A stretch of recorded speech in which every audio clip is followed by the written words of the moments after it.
Welcome everyone, and thank you for attending today's Healthcare IT News webinar, Overcoming Cloud Challenges While Transforming Healthcare Operations, sponsored by Synoptek. My name is Mike Milliard. I'm editor at Healthcare IT News, and I will act as the moderator today. We look forward to all your questions and comments, which you can submit at any time by accessing the question box on your screen. And we'll make every effort to answer your questions during the presentation's live Q&A. 74% of healthcare organizations report leveraging the cloud to achieve financial savings and operational efficiencies. But recent findings show that more than 60% of these organizations are experiencing cloud adoption challenges and security anxiety. It's essential for healthcare organizations to overcome those challenges, as there's much larger digital transformational trend ahead, where the cloud will become a crucial component of patient care innovation. So here's a look at today's agenda. First up, digital transformation outlook for healthcare organizations, the future of cloud in healthcare operations, overcoming security and cloud challenges, transforming healthcare operations, and then finally we'll wrap up with the Q&A at the end. Our speakers for today's webinar are Hector Rodriguez, Worldwide Chief Information Security Officer, Healthcare at Microsoft, and Miles Feinberg, Vice President of Service Development at Synoptek. So Hector, please begin the presentation. Well, hello everyone, and Mike, thank you for the introduction. We're going to start with, first and foremost, this isn't just a conversation about cloud and the technology. It is really about starting with why, and why this even matters to healthcare, and more importantly, why it matters to the patient. And that's why we focus on the triple aim at Microsoft and with our partners. It is about enabling improvement of patient care and the quality of care. It's about improving the health of populations and overall reducing cost. I meet with healthcare organizations every day at Microsoft, and we hear this very loudly and very clearly, and that's what we focus on. And I want to make sure everyone takes that away from today's presentation, that this is, again, about getting back to the core of why and why this matters. Additionally, we have to focus on improving the experience of the care provider and the healthcare organization. We hear it a lot again from doctors and nurses and even hospitals. They are overwhelmed with what's happening in the cyber world, in the hybrid world, with the data, with the cybersecurity attacks. And we know that it's an addressable and solvable problem. And that's what we'll talk more about today as we help organizations overcome those challenges and really prepare for digital transformation. So as we talk about digital transformation in the health industry, what we're really focused on first and foremost is engaging patients and health plan members in their care, and more importantly, keeping them engaged, using new technologies such as mobile devices, the web, social networking, to really reach out to those healthcare consumers and keeping them engaged throughout their care journey. The other thing that we need to do more of is empowering care teams to be more productive, to gain efficiencies in care, to see more patients, to drive more optimal outcomes. The third point in here is we've got to optimize not just clinical processes, but also operational effectiveness in the healthcare setting. An example of that is we all know that if your electronic medical record goes down, that the hospital starts to slow down. In some cases, it may need to shut down certain services and capabilities. But think about the supply chain going down. Think about the labor management system or the patient scheduling system going down. It has those same effects. So we need to look at these issues more holistically, and we need to embrace the entire organization's requirement to digitally transform. And then overall, it truly is about transforming the care continuum. And that starts with using modern technology. It also starts by becoming data-driven, but it also must be supported by a secure, private, and compliant ecosystem.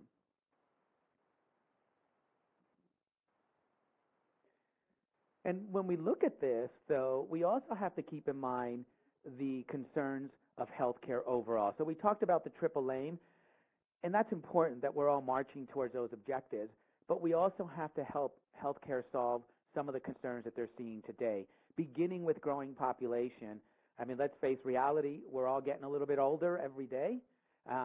We also see that healthcare has moved from infectious disease treatment to really having to treat chronic disease. People are living longer, but they have smaller budgets. We also see compliance issues. Technology silos are coming up all over the place. We see things like shadow IT threatening our ability to truly operate in this modern world. But we also need to drive innovation, so we need to enable the adoption of new technology and new capabilities.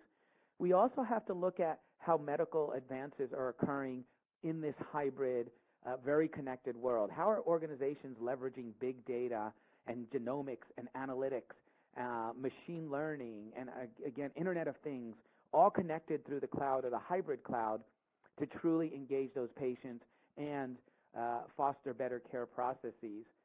But overall, what's really happening, too, that's slowing us down a bit are cyber threats. And we are threatened every day. We see it all the time. And we've developed security anxiety. And I'm going to hand it over to Miles for a couple of slides to talk about what we're seeing from security anxiety and security threats before I come back on. Miles? Thanks, Hector. Let's face it, today there is a critical shortage of cybersecurity skills. Without these skills, there's legitimate risk in moving your information systems to the cloud. If you're concerned, clearly you're not alone. And these statistics that you see here speak towards that. So here's why they're concerned. This, what you're looking at, shows the percentage of organizations experiencing at least one threat of each type each month. Let's start with insider threats. The average organization experiences about 11 insider threat incidents each month. Insider threats include when one of your staff unintentionally exposes your organization to risks, such as mistakenly emailing a spreadsheet with social security numbers to an unintended recipient outside your firm. And insider threats can also be malicious, such as one of your sales staff downloading a report with all your sales opportunities before she leaves to join a competitor.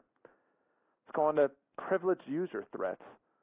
You see that 57.5% of organizations are experiencing at least one incident a month. This is when, for example, an administrator accesses data in someone else's account. Compromised accounts. This is when a third party gets the credentials of one of your employees. By the way, if you're using two-factor authentication, congrats. This is much less likely to happen to you. Data exfiltration, that one's fairly self-defining. And as you likely know, medical records are highly coveted by hackers because unlike stolen credit cards, these are permanent. Hackers use these to open lots of fraudulent accounts. The going price on the black market for a health record is around $10, 10 to 20 times that of a credit card number.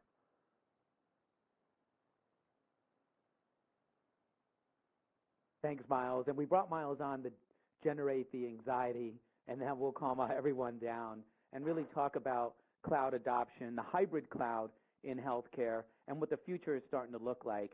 So the news is not really bleak. Again, I do these conversations with security architects, security experts, other information organizations just in healthcare, and we do see cloud adoption increasing every day. And back to the point that Mike made earlier, it's 70, 80%.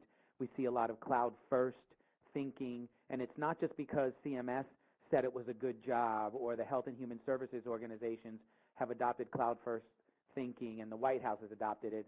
It's real, it's working, and when it's well-managed, well-planned, and well-designed, it is something that is extremely viable in our industry. When we look at what healthcare organizations are really doing, it's not just the simple things.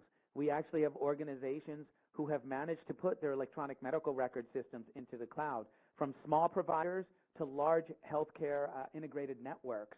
So patient data, clinical data, research data is being put in the cloud. It's being put in the cloud securely, and it's being used very collaboratively across the healthcare ecosystem.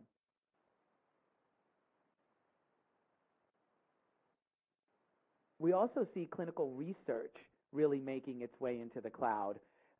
Think about this. With big data, being able to do more genomics research, we can run a genomic test for less than $2,000 today in the cloud, where the original human genome sequence cost over $100 million. Today, we can sequence someone's DNA for about $2,000. That's incredible savings that is enabled by modern technology. We're also seeing business-critical applications other than just EMRs being put in the cloud. I mentioned them a few of them earlier, but nurse scheduling, patient portals, provider portals are in the cloud, and again, they are processing protected health information, leveraging encryption at rest, encryption in transit, but it's working. People are becoming more informed using these cloud capabilities. And then the other thing that we see is the exchange of healthcare data, both through health information exchanges, and we know those organizations have been challenged, but we're seeing new standards such as the HL7 interoperability standard called FHIR, which is enabling organizations to now query data from their organizations, from their partner organizations, from their business associates, and bring it into their organization and integrate it to get a more complete view of that patient or of that health plan member. And as we continue to look in the future, where organizations are continuing to invest in the cloud, it begins with a few of these points. And these are the 5 points that you see here comes from research done by the advisory board company on where the investments are being made. One of the larger investments is in remote patient monitoring. And it's not just rural health or regional health, it's remote patient monitoring in large cities, monitoring patients when they're at home, when they're at work, really becoming part of their lifestyle, their overall healthcare journey. So we no longer have to be confined to the four walls of the clinical setting. We can get healthcare when we're not in the hospital. And again, statistics show that 90% or more of our lifetimes, we are not in the hospital. So this is the best way to engage us in our healthcare. It's also about using those devices to reduce cost, reducing the cost of the facilities, putting smaller facilities out there, or creating virtual facilities. It's about improving population health, as we mentioned earlier, but managing a population of diabetics or people with chronic heart failure remotely and using technology and not having to have all of those patients visit your office in order for them to get their care. We're seeing more of that. We're seeing huge improvements. I've got a customer who's a health plan using technology to improve population health. Over the last 3 years, they've managed to reduce clinical costs by over $600 million, and that's in avoidable readmissions, avoidable admissions, but also improving the health of those populations. Now, technology is also being looked at in modern technology and data to optimize clinical and operational effectiveness, and it's marrying the data together with the technology and the processes. So we've got to transform processes to do more of this also. And then, again, we've talked about this in the previous slides, but it's efficient engagement with patients. We are all healthcare consumers. We do want to be engaged, but we don't want to be overrun with messages. We don't want to be overrun with people reaching out to us. We want to make sure we are nudged to get better care, to drive better outcomes, when we need it, how we need it, on whatever device we're using. And that's what this type of technology is enabling us to do now and in the future.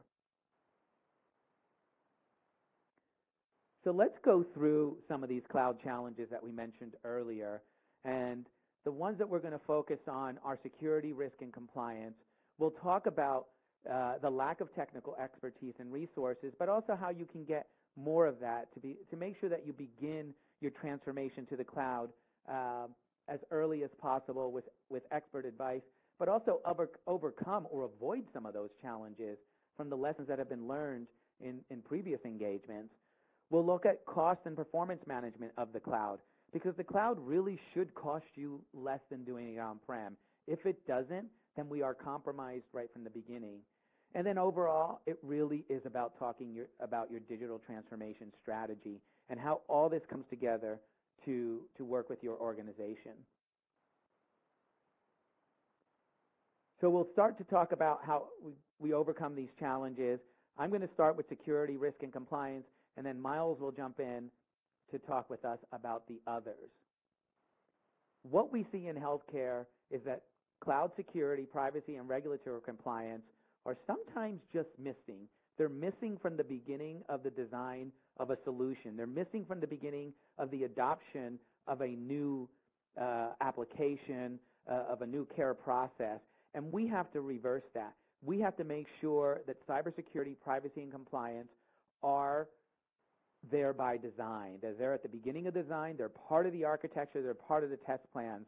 And what I always say when I'm speaking to different organizations, to the developers at Microsoft, to the developers at our partners, at our EMR partners and others, is cybersecurity, privacy, and compliance are foundational to healthcare's digital transformation. If it's not there at the beginning, then we compromise everything else that we're trying to do. And one of the things is attacks on HIPAA-compliant entities continue. They continue to grow. And the reason I put this slide in here is because we work with a number of organizations, both business associates and covered entities, that go through their audits. They get a HIPAA-compliant rating, and they get a certification, particularly for a covered entity. They're the only ones who really can get that say, you have passed your HIPAA compliance audit, and they do this once a year, and then a week later, a month later, they've been cyber attacked, they've been compromised, they've been breached, but they were HIPAA compliant. And the real point here is HIPAA compliance is not a cybersecurity strategy. It is not a digital transformation strategy. It's a good start, and it is a component of that, but we have to make sure we go beyond HIPAA compliance. And a good example of that is what happened on May 12th. And hopefully none of us saw this screen on that day, but the WannaCry virus was a commoditized virus that was designed to attack the masses. It wasn't about healthcare, and it wasn't about electronic protected health information. It was about $300 per person. If the WannaCry virus had been paid for by everyone who was compromised, those attackers would have made $30 million. The good news is very few people paid the ransom, so we learned from that advice, and the hackers did make about $60,000. That's what showed up in their Bitcoin wallets. But we have to be smarter. We have to avoid this from happening in the future. And that's what we're really talking about here also, modernizing technology, using data, working with vendors and partners, working in partnership to avoid these types of instances, which are extremely disruptive. And I'll tell you one thing, HIPAA is great, I know, and that's hard to say, but the Code of Federal Register, which are the laws under which our industry is governed in CMS for HIPAA laws, when you search on those documents, they don't talk about the cloud. They don't talk about cybersecurity or ransomware. They don't talk about digital transformation and the need to meet triple aim objectives. But they are the law, and we have to follow them. But we've got to go beyond that. We've got to make sure that we're working within those regulations, but that we are exceeding those requirements and moving beyond.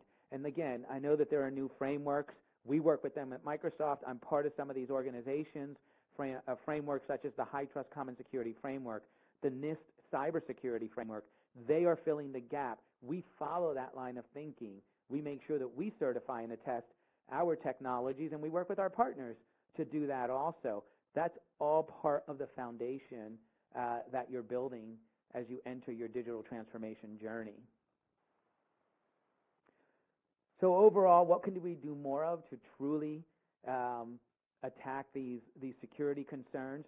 It's really about understanding the requirements for the healthcare industry. And I know that sounds a bit, yeah, we have to do that. We know that. We have to make sure everybody knows that, not just the developers in a provider organization, but the people you partner with, the vendors you work with, that they don't take the healthcare industry for granted. It really means we have to behave like a covered entity at organizations like Microsoft and Synoptek. We have to work the way that a hospital or a health plan or a pharmaceutical organization works. It also means employing a cybersecurity, privacy, and compliance first development mindset and testing mindset. At Microsoft, we employ what's called the secure development lifecycle.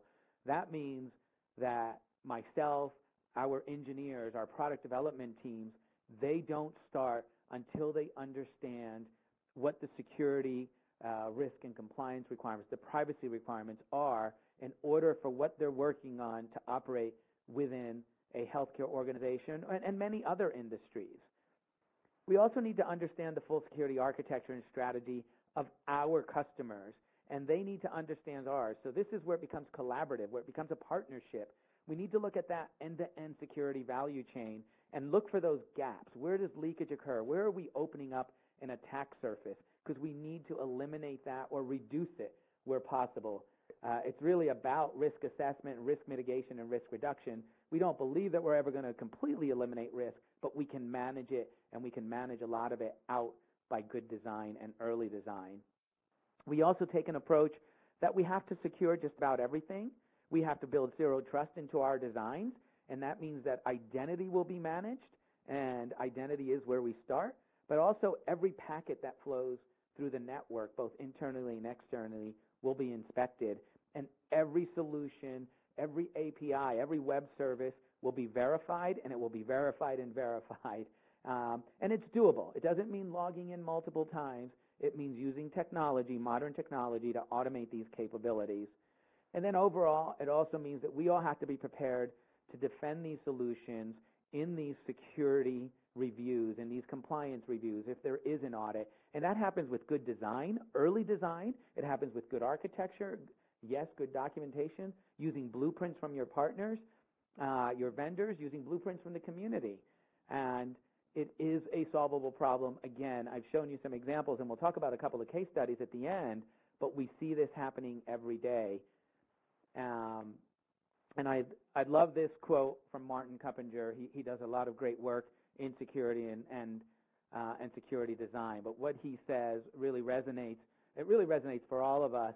It's the lack of security by design and privacy by design can also be an inhibitor for digital transformation. And I completely agree with that, because it is really about transformational design. That design starts with overcoming cloud and focusing on your the cloud challenges and focusing on your digital transformation journey. And with that, I'm going to hand it back over to Miles to take us through the remaining pillars there. Miles? Hector, before I go on and talk about the remaining 3 or 4 cloud adoption challenges, I want to just add on some interesting insights around security and how that really changes in the cloud. So you all have the responsibility to protect your information systems across the levels you see here. So from the physical security for your facilities and servers to pen testing and patching and vulnerability scanning and monitoring of security events. However, what's interesting is for the systems that you move to the cloud, you effectively outsource some of these security responsibilities that you have. So let's take a look at that. So let's take a look at just this physical security layer to start with.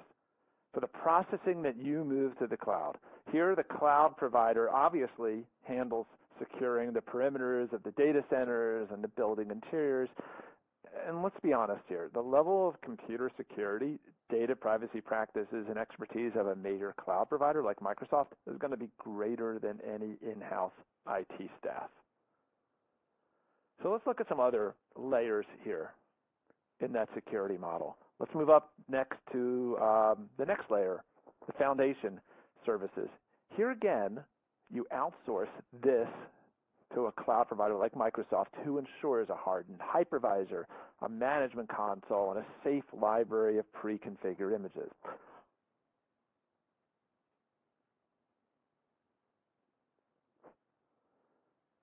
Now let's bring networks into view in the security model. This too is outsourced to the cloud provider to secure the external networks and prevent shared infrastructure from being scanned or DDoS. However, this is where the responsibilities within the security model begin to become shared. For example, you can still suffer a DDoS attack even if you're in the cloud. So you need to take responsibility for that. You have millions of events in your cloud network each month. It's left to you to monitor for event irregularities and take action. Now, Microsoft has done a really good job by providing things like Azure Security Center that present security concerns that it detects in your environment's logs and traffic. However, you're responsible for monitoring it and acting on it. So essentially, what you're doing is outsourcing to Azure to provide security of the cloud. However, the responsibility to secure what is in the cloud remains with you. So if we step back again and look at the entire security model in the cloud, we get a clearer picture of how the responsibilities are now shared. At the host level, you have responsibility to schedule OS patching and perform validation afterwards. You need to harden the configuration by disabling unnecessary services and overriding insecure default settings. And at the application and data layer, it's entirely to the customer. Your applications need to be patched and properly configured. You need to monitor logs for anomalous behavior. You need to run vulnerability scans and pen testing and remediate any deficiencies uncovered. And last but not least, you need to manage the storage of PHI and whether they're encrypted at rest or in transit. In this shared security model, Azure owns the area shown in blue here, and either you or a partner like Synoptek own the areas in red. So that's the shared security model. I want to share some insights about what you're dealing with. This applies in-premise or in the cloud, but the average organization today generates about 2.7 billion unique transactions in cloud services each month. And these are things like user logins, file uploads, document edits, and so forth. With this volume of data, it would be impossible to manually search through an audit trail of activity to identify potential threats. So in response, organizations are investing in tools which use things like machine learning to identify anomalous events against that background noise of everyday activity. And even with those tools to cull through the events, you're going to reduce that down to about 2,500 anomalous events each month to look through. And those are anomalies like when a user logs in from two different geographic locations in a really short period of time. Is that legitimate? Is that not? And then at the bottom of this funnel, less than 1% of those about 2,500 anomalous events turn out to be actual incidents that you need to take action on.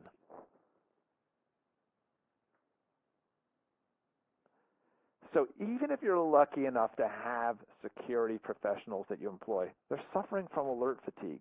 Half of enterprise has 6 or more tools that generate security alerts, and 31.9% of security professionals ignore the alerts because so many are false positives. So let me move on here to the second of the cloud challenges for healthcare. We talked about security. I'm going to talk about technical expertise.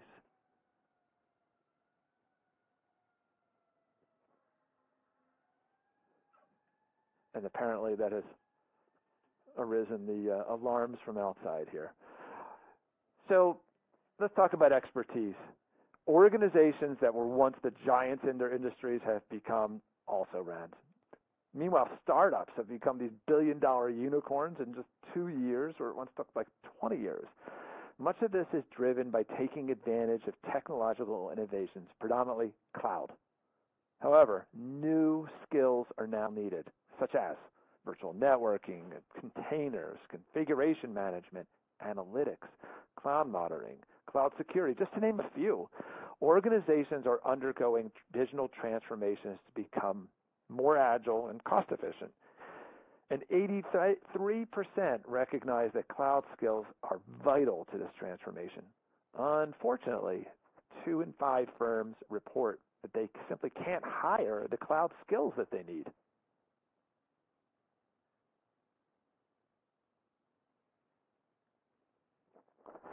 Perhaps one of the most critical skill shortages exists around information security.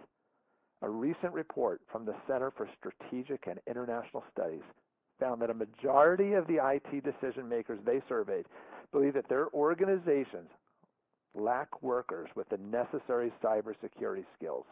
About a third of them believe that this cybersecurity skill shortage is so severe that it makes them hacking targets.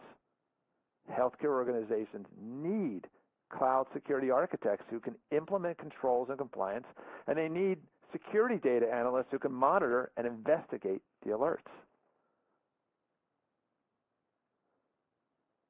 So we talked about the first two challenges. Now let's move on to cost and performance management.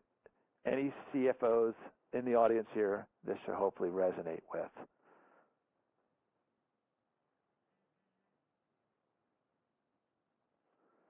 The third cloud adoption issue centers on cost, like I said, and while this graphic makes it look like just a 10% variance, there's often a pretty large gap between the planned costs and reality. Cloud pricing is complicated, and there's so many SKUs that could do the job, and this is a challenging area even for the most experienced. So it's no surprise that we have tremendous waste in cloud spend. You really can't begin to fathom it. So I'm going to shed some light on it. It doesn't take capital expenses anymore or labor to rack and cable hardware. It's easy to spin up cloud services, perhaps a bit too easy. And this can contribute to waste and cost overruns, which is rampant today. And I'm going to walk through just a few specific examples of this and what you can learn from that and do about it.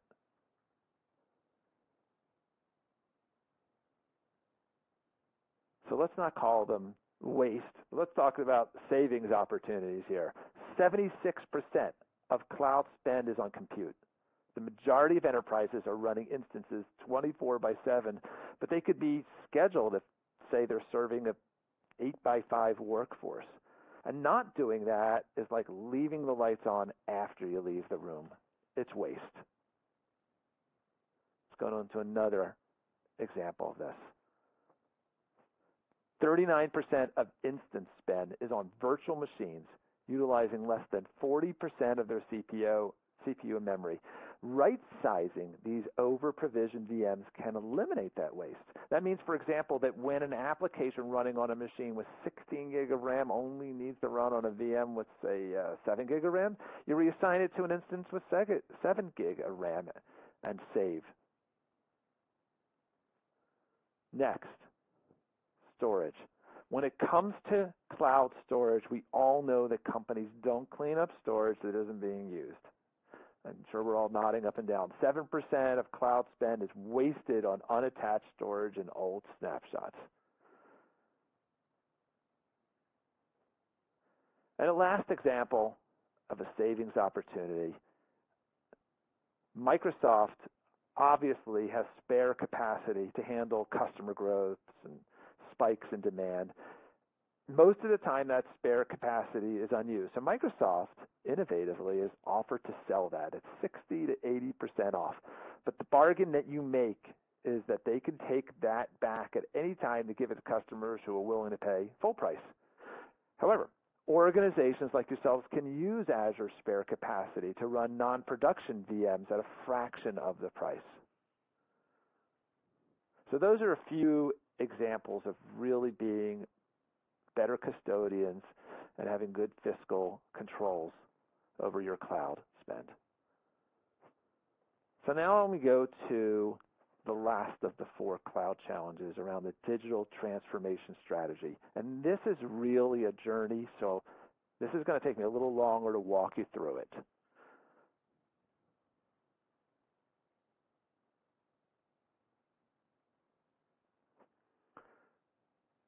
So to begin your digital transformation, of course, you need to start. And the model you see here is one we've refined over the course of serving many healthcare clients. You can certainly adopt a model like this of your own. Let's start with discovery. So we start by understanding a firm's key business drivers and business objectives. What are the key success metrics? Are there time constraints?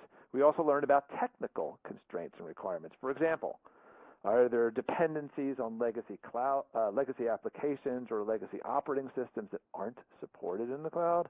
Are there licensing restrictions like from Oracle or Microsoft licenses that don't have mobility rights? What about hardware lease end dates or capital depreciation schedules? Are there warranty or support agreement renewals? Are there unique latency requirements like you might have with patient bedside systems? And of course, we look at HIPAA data storage and transit. Perhaps some data will require secure or dedicated high-speed connections if that data was in the cloud.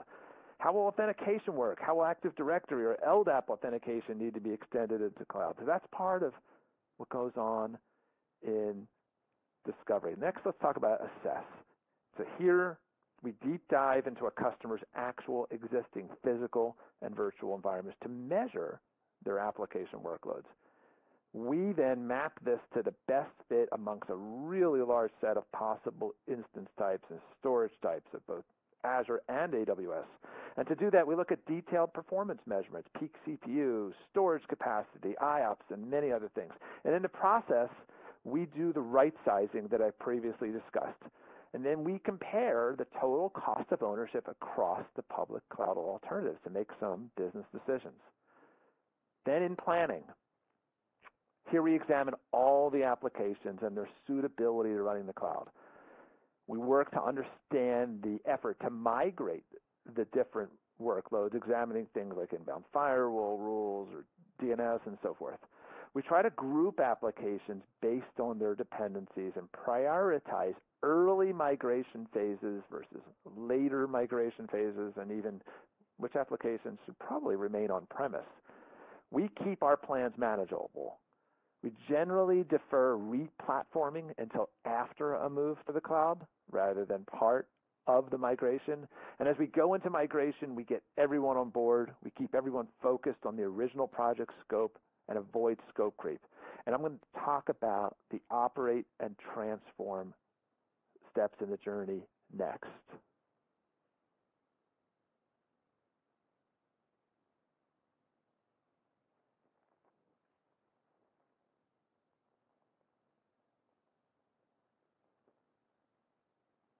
All right. So much of Synoptek's own approach to managing public cloud centers around de-risking the environment. And we do that in several ways. First, 24/7 support. Synoptek provides a team of support engineers and certified cloud architects to respond to our customers around the clock. We route customer calls to our North American-based team that is most familiar with that customer's environment. And we maximize uptime by proactively monitoring our customers' workload performance, platform activity, and trends in utilization. We watch for any activity that could disrupt our customers' business, and then we perform the necessary remediation. And a big part of de-risking the environment is managing recoverability. Backups are the unsung heroes. We do cost containment by regularly performing right sizing, looking for idle and underutilized resources, and more per what I shared earlier. For security management, we regularly scan cloud workloads against hundreds of best practice checks. We deploy advanced malware protection and regularly patch systems. For customers with more rigid security requirements, like in healthcare, we assign a virtual CISO along with Synoptek's security team. They are assigned to closely watch these systems for anomalies and to investigate suspicious activity. And then last but not least, we help our customers achieve transformation. And we do that by assigning a dedicated advisor who's going to understand our customer's business, provide ongoing strategic guidance. That advisor's job is to analyze the organization's performance gaps, redundancies, inefficiencies, recommend improvement strategies, and ultimately develop and track a technology roadmap to transform.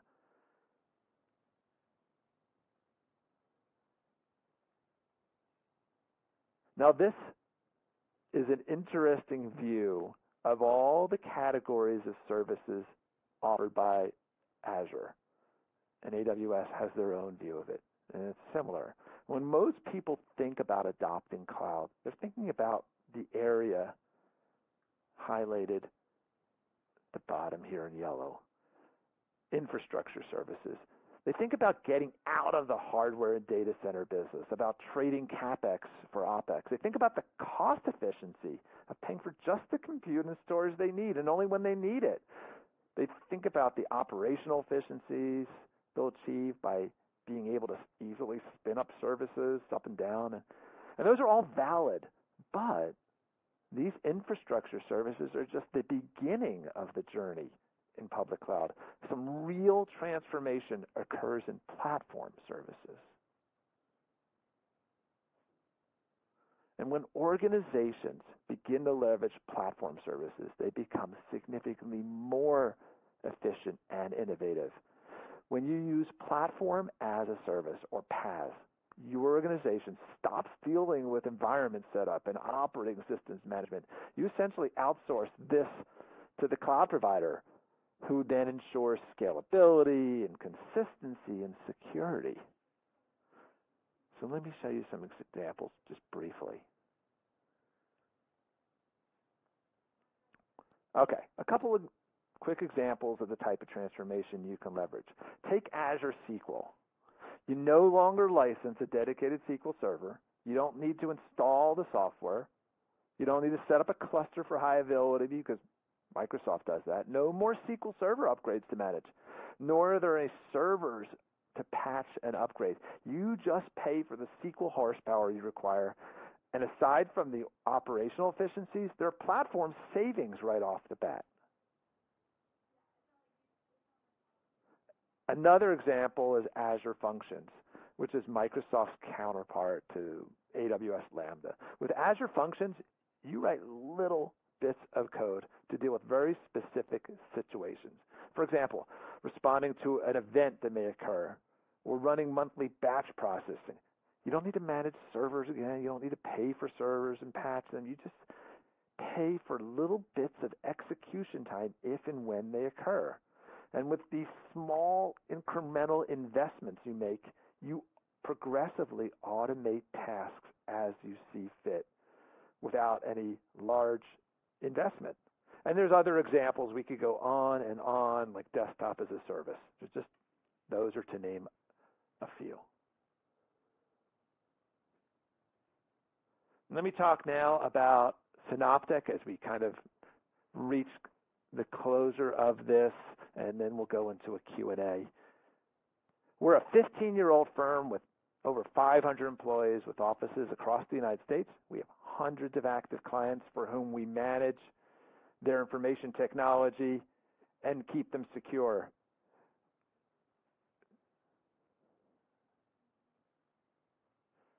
We have a strong focus in IT management, security, and cloud.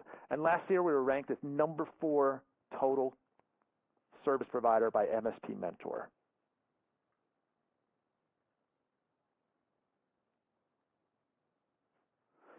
We are incredibly proud of the many customers we serve in the healthcare space.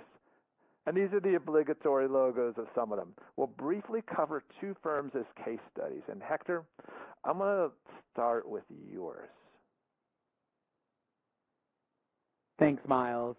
And this is one of my favorite case studies, so big shout out to Tyler who helped us prepare the slides. I gave him a list of about 80 customer case studies that we have that are processing and storing PHI in the public cloud. Those organizations are digitally transforming. So I said earlier, it's real. This is a real story, extremely transformational. But what I love about Quick Visit is that they also truly addressed the triple aim objectives. Using a telemedicine solution for physicians, they started with security and HIPAA compliance in mind, and they're able to bring telemedicine and care processes to the masses. Their solution is completely cloud-based. It leverages the Microsoft Cloud. Again, they began by addressing security first. So when we talk to Bob Herman, their CTO, whenever he's presenting and he's working with customers, it makes it much easier for them to say, we're working with Microsoft Azure. They have a business associate agreement. They're a partner. They're high trust certified.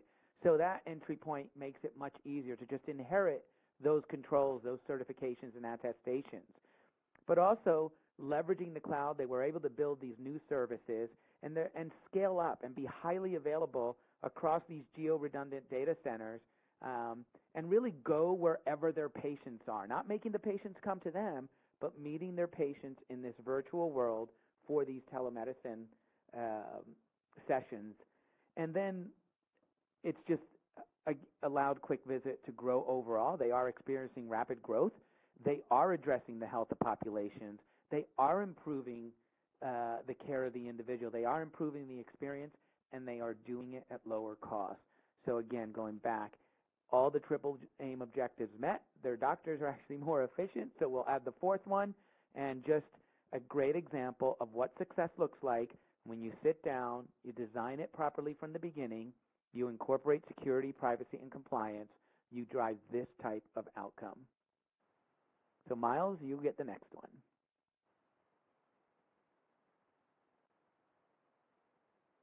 Perfect. So Yampa Valley is a 39-bed community hospital serving over 51,000 patients a year. They came to us with failing systems managed by another provider that achieved zero operational efficiency for them. They wanted a firm that understood healthcare, and that firm had to be responsive to the users. So when Synoptek took over, we ran a comprehensive assessment process. We identified gaps, and we prioritized them. In short order, we stabilized their systems and delivered great end-user support. Then what made the biggest positive impact to Yampa was helping them to reallocate other IT spend to transform their business, such as making radiology better, improving patient care systems, streamlining their accounts receivables process so they could collect 90 days faster. And this true partnership we have with Yampa has driven significant results.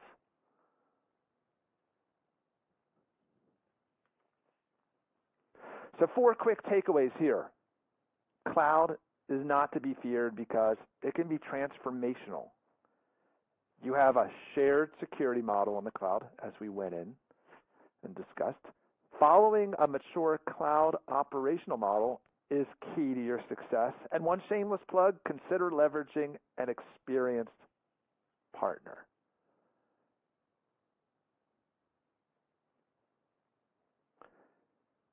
Your digital transformation journey has to have a beginning.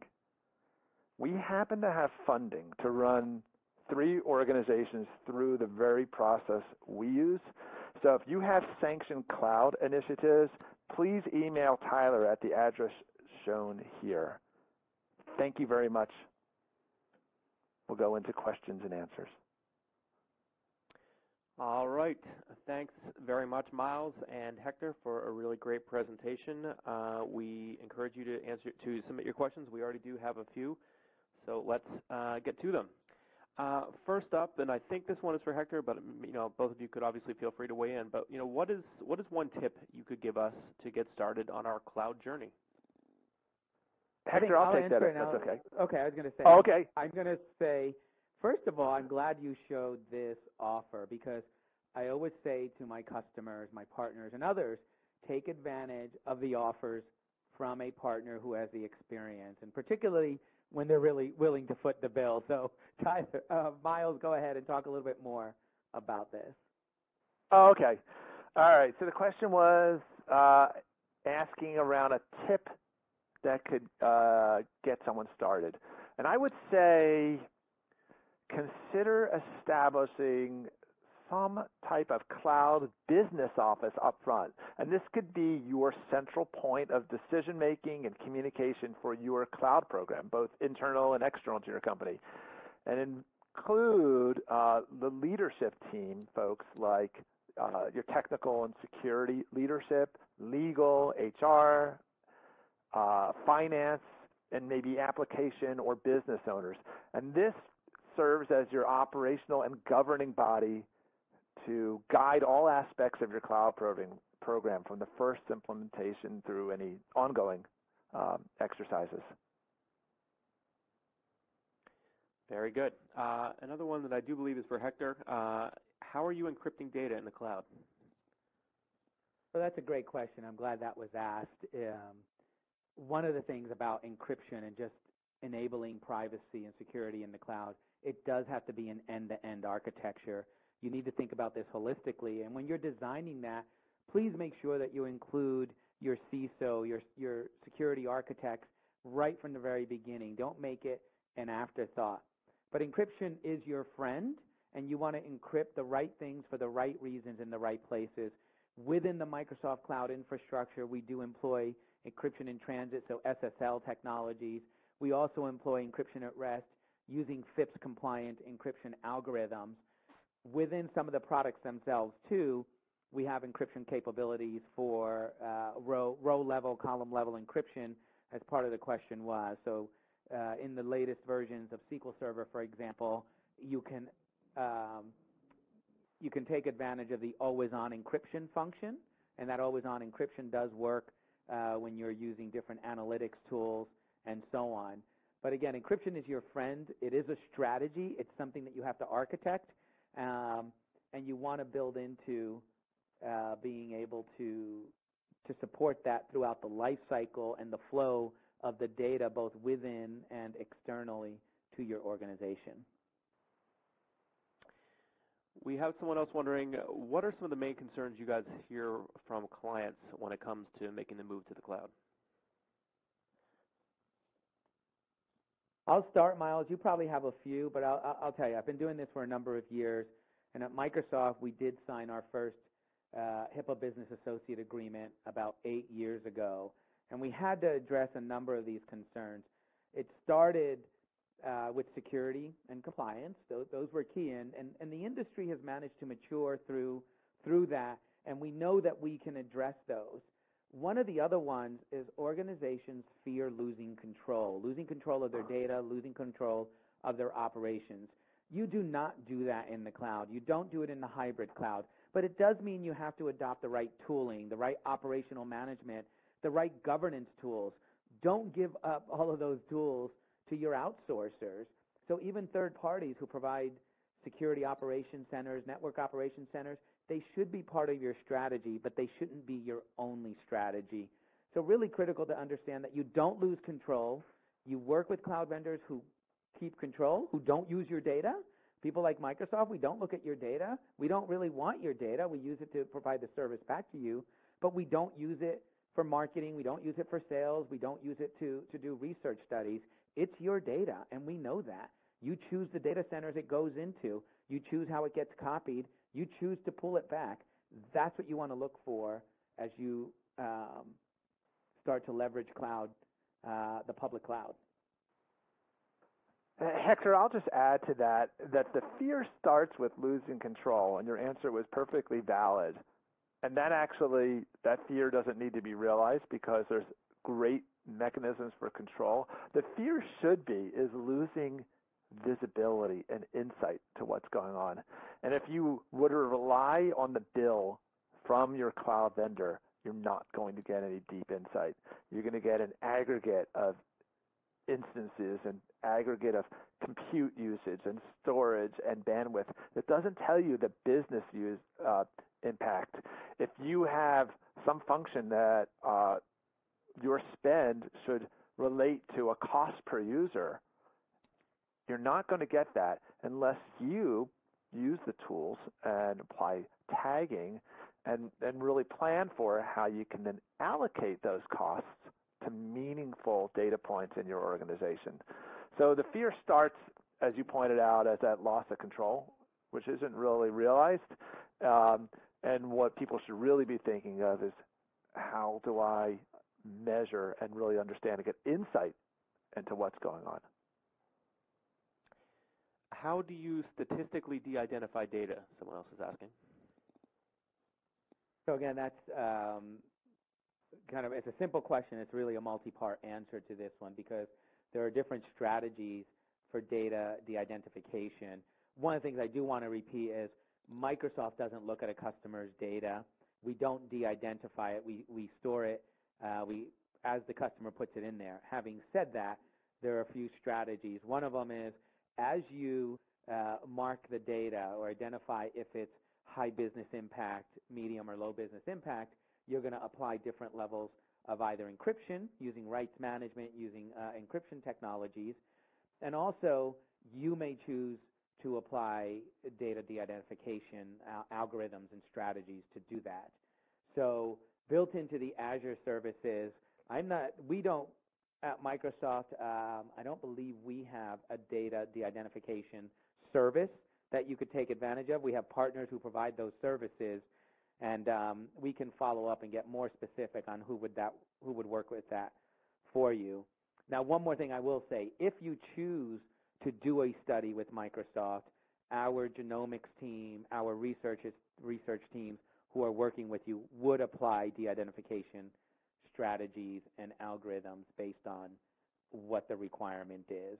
But overall, we're not looking at your data. We're not using it. So we don't begin with de-identification because we really don't have to. All right. Well, I think we are just about out of questions, but I want to thank you both again for a really great presentation, and thanks, of course, to the audience and all of you who submitted questions. Please be sure to complete the evaluation that will be popping up on your screen and share your thoughts with us. So I'd like to thank our speakers once again, and thanks for taking the time to share your expertise. Reminder that today's session will be available on demand until September 16th. Thanks, and have a great weekend.